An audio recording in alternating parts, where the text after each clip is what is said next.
Computer की पीढ़ियों के बारे में हम लोग जान रहे थे कि कंप्यूटर की पहली पीढ़ी की जो शुरुआत है वो कब हुई थी 1942 से, और जो इसका टाइम पीरियड था वो 1942 से 1956 रहा।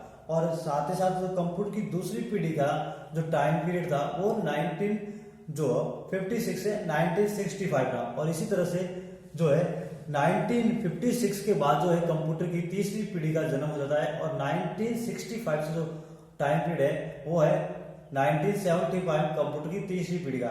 और कंप्यूटर की पहली पीढ़ी में हार्डवेयर फीचर के रूप में जो इस्तेमाल हुआ था वो था वैक्यूम ट्यूब, या कह सकते हैं मुख्य इलेक्ट्रॉनिक घटक वैक्यूम ट्यूब था। और उसकी जगह कंप्यूटर की दूसरी पीढ़ी में ट्रांजिस्टर का इस्तेमाल किया गया था कंप्यूटर को ऑपरेट करने के लिए। इसलिए जो कंप्यूटर की कार्य करने की गति थी उसमें भी जो है वो चेंजेस हुए, बदलाव हुआ था कि कंप्यूटर की कार्य करने की गति भी बढ़ी, उसमें वृद्धि हुई। और जो है ट्रांजिस्टर है वो कुछ कुशलता से और तेज कार्य कर रहा है कंप्यूटर की पहली पीढ़ी के कंपैरिजन में। और कंप्यूटर की पहली पीढ़ी में जो है जो डेटा को स्टोर करने के लिए इस्तेमाल किया जाता था वो था जो चुंबकीय ड्रम यानी मैग्नेटिक ड्रम, और इनपुट देने के लिए पंच कार्ड और कागज टैप का इस्तेमाल किया जाता था। लेकिन कंप्यूटर की दूसरी पीढ़ी में चुंबकीय कोर प्राइमरी थी, ठीक है, या चुंबकीय जो मैग्नेटिक डिस्क थी टैप वो थी सेकेंडरी मेमोरी के रूप में डेटा को भंडारण करने के लिए।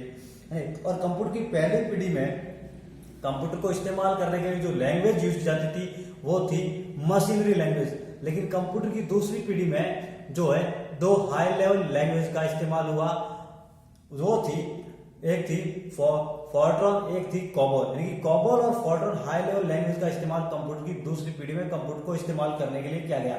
और आज हम लोग इस कंप्यूटर की तृतीय पीढ़ी यानी कि थर्ड जनरेशन के बारे में जानते हैं कि कंप्यूटर की जो तीसरी जनरेशन है वो उसका जन्म किस कारण से हुआ, यानी कि कंप्यूटर में क्या क्या बदलाव हुए, क्या क्या फीचर में क्या क्या बदलाव हुए ताकि कंप्यूटर की तीसरी पीढ़ी का जन्म हुआ, जिस कारण से। तो कंप्यूटर का जो टाइम पीरियड था वो था कंप्यूटर की तीसरी पीढ़ी का टाइम पीरियड 1965 से 1975, यानी कि कंप्यूटर की तीसरी पीढ़ी का जन्म कब हुआ था 1965 से। और ये जो इसका लास्ट टाइम पीरियड है 1975, यानी कि कंप्यूटर की जो थर्ड जनरेशन है उसका टाइम है 1965 से 1975, 65 से 75।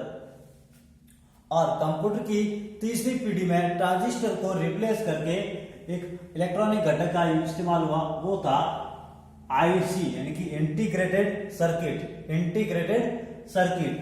और जो इंटीग्रेटेड सर्किट था एक सिंगल आईसी चिप जो एक बड़ी ट्रांजिस्टर और कैपेसिटर की संख्या को एक साथ संगठित करके रख सकता था। यानी आईसी जो है वो एक साथ काफी सारे कैपेसिटर और ट्रांजिस्टर की को एक साथ संगठित करके रख सकता है। इसलिए जो है ये चिप, इसके कारण से जो कंप्यूटर के आकार में भी जो है कमी आ गई, यानी कि जो कंप्यूटर का आकार है वो बहुत छोटा हो गया। किस कारण से? इस आईसी के कारण से, क्योंकि ये बहुत सारे ट्रांजिस्टर और कैपेसिटर को एक साथ संगठित करके रख सकता था। इसलिए कंप्यूटर के आकार में जो है वो कमी हुई, कंप्यूटर का जो साइज है वो छोटा हो गया कंप्यूटर की तीसरी पीढ़ी में। और कंप्यूटर की तीसरी पीढ़ी में डेटा के इनपुट के लिए कीबोर्ड का इस्तेमाल किया गया और डेटा के आउटपुट के लिए मॉनिटर का इस्तेमाल हुआ। कब? कंप्यूटर की थर्ड जनरेशन यानी कि 1965 से 1975 के बीच के टाइम पीरियड में कंप्यूटर में इनपुट देने के लिए कीबोर्ड का इस्तेमाल किया गया और कंप्यूटर में डेटा के आउटपुट के लिए मॉनिटर का इस्तेमाल हुआ। और कंप्यूटर की तीसरी पीढ़ी में जो लैंग्वेजेस विकसित हुई, उनकी जिन लैंग्वेज की शुरुआत हुई हाई लेवल लैंग्वेज, उच्च स्तरीय भाषाएं, वो थी पास्कल, बेसिक और फोर्ट्रॉन 4। इनकी इन तीन भाषाओं का इस्तेमाल कंप्यूटर की थर्ड जनरेशन में किया गया। पास्कल, फोर्ट्रॉन 4, बेसिक, ये तीन उच्च स्तरीय भाषाएं कंप्यूटर की तृतीय पीढ़ी में इस्तेमाल की गई। और जो है तीन अवधारणाएं जो है पेश की गई कंप्यूटर की तीसरी पीढ़ी में। जो ऑपरेटिंग सिस्टम की अवधारणा, इनको भी कंप्यूटर की तीसरी पीढ़ी में लाया गया। ऑपरेटिंग सिस्टम की अवधारणा को कंप्यूटर की तीसरी पीढ़ी में लाया गया। टाइम शेयरिंग की अवधारणा को भी कंप्यूटर की तीसरी पीढ़ी में ही पेश किया गया।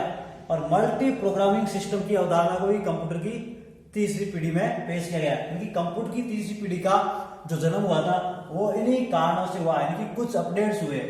इनकी ट्रांजिस्टर की जगह क्या आ गया, आईसी आ गया, पहले वैक्यूम फिर ट्रांजिस्टर और फिर आईसी। इनकी जो कैपेसिटर और ट्रांजिस्टर को अपने पर एक साथ संगठित करके रख सकता था, और इसी कारण से उसका आकार भी छोटा हो गया कंप्यूटर का, क्योंकि पहली पीढ़ी में बहुत बड़ा था कंप्यूटर का आकार, और दूसरी पीढ़ी में पहली पीढ़ी के कंपेरिजन में छोटा था। लेकिन तीसरी पीढ़ी ने सारा चेंज कर दिया और इसके आकार में बदलाव हुआ, वो बहुत छोटा हो गया। फिर इनपुट और आउटपुट के लिए मॉनिटर और कीबोर्ड का इस्तेमाल किया गया। 3 भाषाओं का विकास हुआ, जो पहले फोर्ट्रॉन थी, कोबोल थी, अब यहाँ पे इसको अपडेट कर दिया गया। तो इसी कारण से कंप्यूटर की तीसरी पीढ़ी का जन्म हुआ। अब इसी के आगे हम लोग नेक्स्ट में जानेंगे कि कंप्यूटर की जो 4th जनरेशन है उसका टाइम पीरियड क्या है, और उसमें किन किन बदलावों के कारण कंप्यूटर की 4थी पीढ़ी का जन्म हुआ, क्या क्या अपडेट्स हुए, कौन सा हार्डवेयर फीचर था, कौन सी लैंग्वेज का इस्तेमाल हुआ, और कोई